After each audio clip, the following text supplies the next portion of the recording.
Today on Can Haz Armory, how to properly retape your foil blades, because it's not quite as simple as it seems.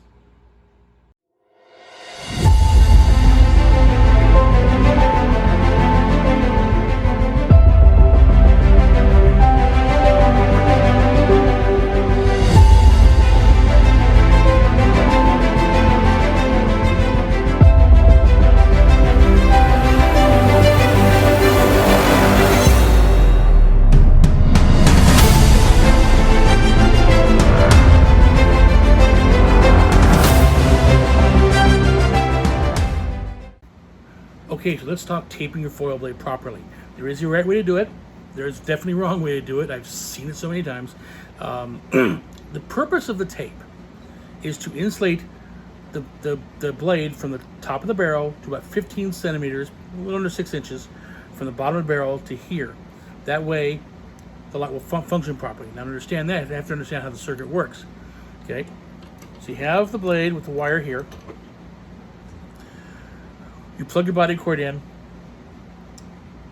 The B line is the hot line, has the wire attached to it, so the power goes up the wire, up into the wire cup, the little brass hat, into the spring, into the tip, then the screws, and then the barrel, and then back down the blade as your turn path. So power does this over here. Up and over, up and down, up and down. When you're at rest and not pushing the tip in, power stops, flows here, goes back down the blade. It does not hit the tip yet. If you hit a grounded strip or a bell guard, tip goes down, power's going to go up, and it's going to go into through your tip here into that guy's C line to ground, not fire the light.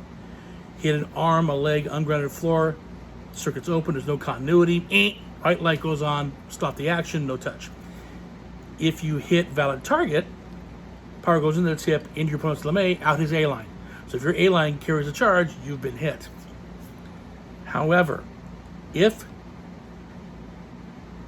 tip's pushed down, 15 milliseconds passes, that's the time, and anything bare metal, like a poorly foil blade, this part of the barrel right here, for example, touches your opponent's lame, when that light would normally fire, as far as the box is concerned, the circuit did not open because it goes right to ground.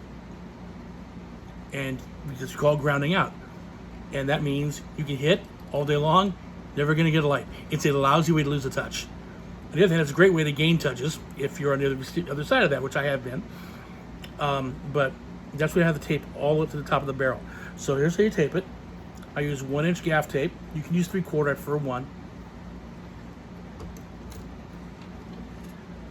To restate the rules, 15 centimeters from the bottom of the barrel is the max length. It actually only says 15, it doesn't give a plus or minus. It's up to 15 centimeters. So, take a bit of tape. And 15 centimeters, by the way, is about 5 5/8 inches, a little bit shorter than a dollar bill. Dollar bills in America are 6 inches long.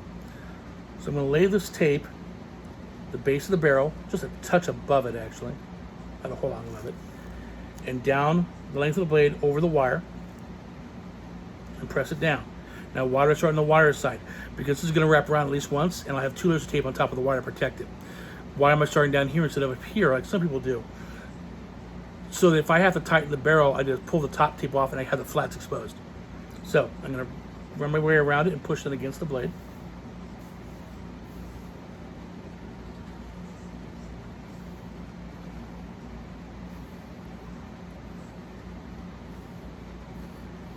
And that's done.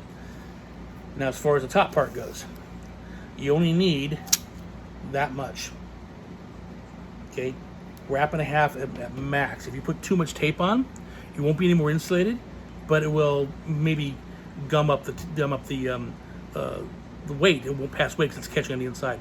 So what I've seen before, I've had people who've taped it like that. That's you might as well give away touches. In fact, the first time I got my first foil rating years ago, it was taped about that far, and I said nothing. He lost like 6 touches. Afterwards, he said, "Why didn't you tell me?" I said, "It's not my job to make sure your gear works." So it goes all the way to the very top of the barrel, all the way around.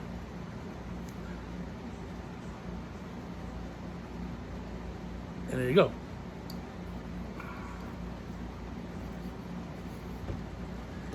And that is how you properly tape a foil blade. Happy armoring.